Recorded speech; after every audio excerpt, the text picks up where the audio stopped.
ஏன் அந்த ஆட்டுக்குட்டிக்கு இது பேரே அழைக்கல. அழைக்கலையா? அங்க பார் என் தங்கல் அங்க பார் பார்க்க மாட்டியா?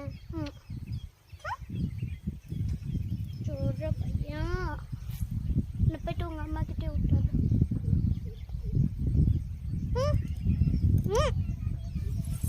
3 ஆடு இருக்கா? 3 ஆட்டுக்குட்டி. உங்க அப்பா இந்த ஆட்டை விற்க போறாரு. இதெல்லாம் உலகமாக அநியாயம். என் பிடிக்க குட்டியை கூட வித்து போட்டேன். இதெல்லாம் அநியாயம்.